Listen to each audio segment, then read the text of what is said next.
Welcome back to the Boldly Went podcast. My name is Angel Mathis, and this is the 37th episode and the first episode of Season 2. This week's episode is called Catastrophe. You only control your choice. Our third storyteller today is Sándor Lau of Portland, Oregon. He is a recovering writer and filmmaker threatening to relapse. His big dream is to walk across 2,000 miles of the Oregon Trail without dying of dysentery to make his film, Sándor's Oregon Trail.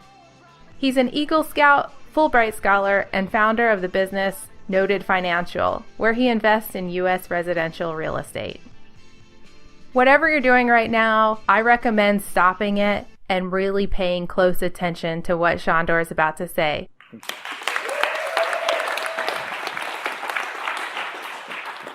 The world is like snow. Many adventurers have accidents on the snow, but it's never the snow's fault. The snow has always been the same. Conditions change, but the way the snow behaves never does. You do not control the snow. You only control your choices. But I digress. This is a story about the Argo.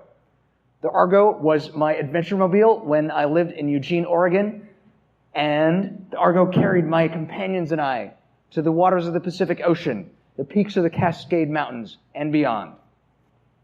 Unlike the original Argo that carried Jason and the Argonauts to the Golden Fleece, we never found our Golden Fleece. But that's part of what makes adventures so great. There's always another one over the horizon. I should mention at this point the Argo was a silver 2000 Geo Metro with 1 liter and 3 cylinders of hypermiling glory under the hood. One of my prouder moments in the Argo was the day we packed 3 people and all our cross-country skis inside the 2-door frame on the day we realized I was the only one who had snow chains. As you may have gathered when I said Geo Metro, this was a time in my life of some financial challenges. It was during the recession, though I had a job, and in fact a house, and in fact even some rental properties. But those rental properties did not work out as I had planned.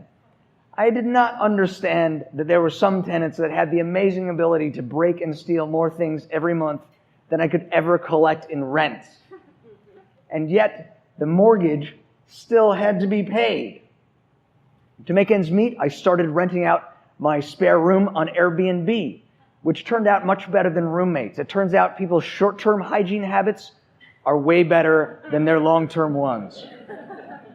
But the money was not enough, and I realized the best choice I had was to vacate the entire house and rent it out for several days at a time. I'm an adventurer.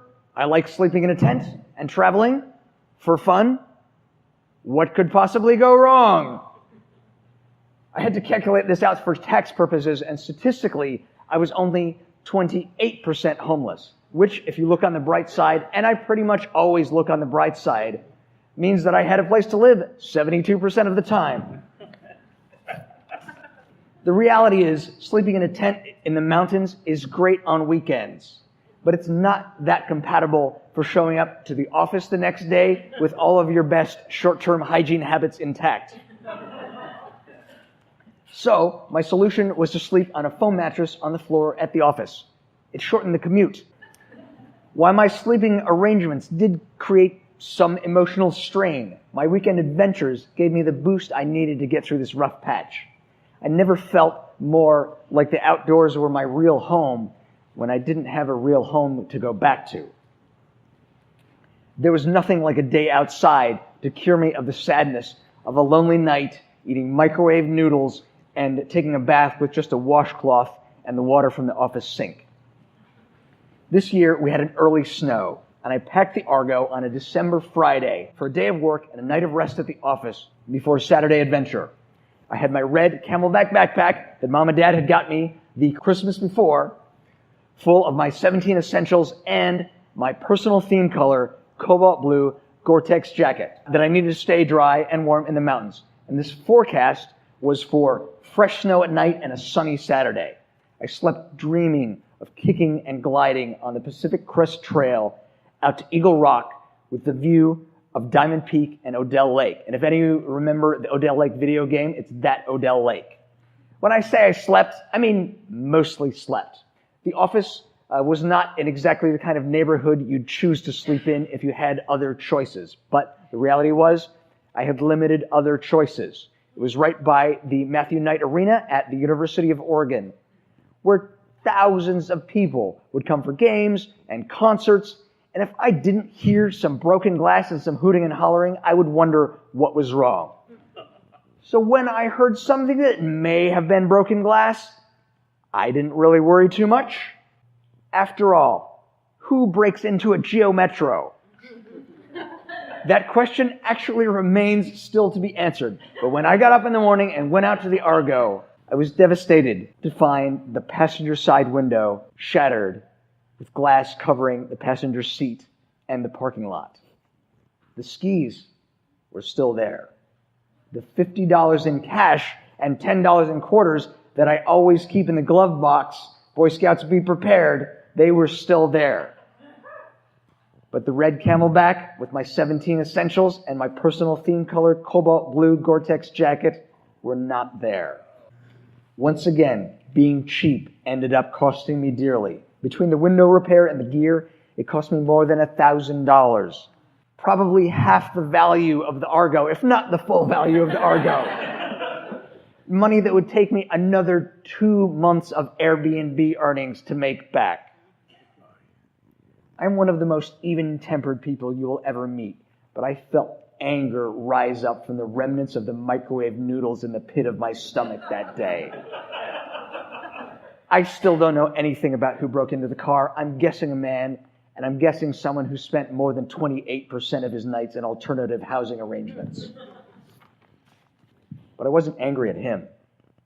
I was angry at myself for being cheap, for being broke, for being careless, for growing up in a loving family and having a great education and a world of opportunity and still having to sleep on the floor at the office to make ends meet, for forgetting that the world is like snow. Human nature is like snow. It's not going to change anytime soon. The nature of each individual is different. What any one person will do in any one circumstance is anyone's guess. But over time and volume, people are disappointingly predictable. Take a red Camelback full of Gore-Tex and the 17 essentials that are exactly what someone sleeping rough needs, and dangle that in front of enough cold and hungry people, you know how this story ends. And how could you blame them?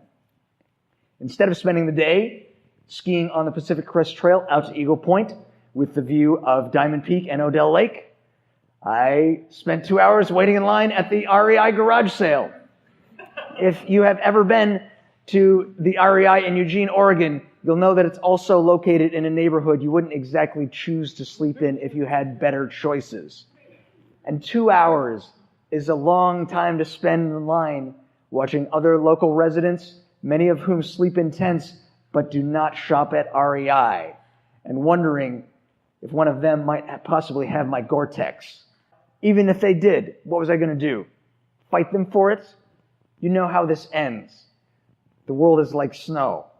The REI garage sale is a bit of a competitive sport of its own. And I literally searched every rack and every bin of REI Eugene, and at the bottom of one of the bins, I was able to find, in my size, a cobalt blue Gore-Tex jacket. My ticket to adventure out on the snow the very next day. In my hands that day, it felt like I had found the golden fleece. It was a small triumph, something to be proud of, after spending the day beating myself up in my mind worse than anyone can beat up a window. Now, I have a better transportation situation. A hybrid SUV, hypermiling adventure mobile that doubles as a dirtbag motel, cold shadow facts, and yes, it is cobalt blue. A house with a bed I can sleep in any night I want without worrying whether I can make the mortgage. Globally, anyone with just those things is in the 1%. As you may have gathered, I was born in a good mood. When I'm out on the snow, there's only once in a very long while that I have anything less than a great day, and the niggling seed of a complaint forms in my mind. And on those days, I try to remind myself that being in the 1% is not just having a place to live, an REI membership, and a Gore-Tex jacket. It's sleeping in a tent and being out in the cold as your first choice, not your last. Thank you.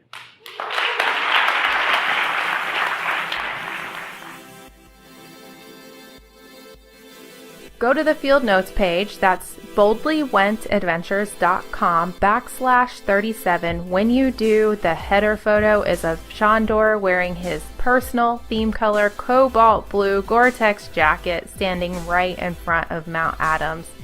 It looks like he's floating there in skis. Oh yeah, and you know what else is on there? He's a filmmaker. And he's won awards for a film he made walking 300 miles across New Zealand. But my personal favorite is the saucy one of Argo. Yes, the Geo Metro. I've linked that video on the field notes page, so check it out.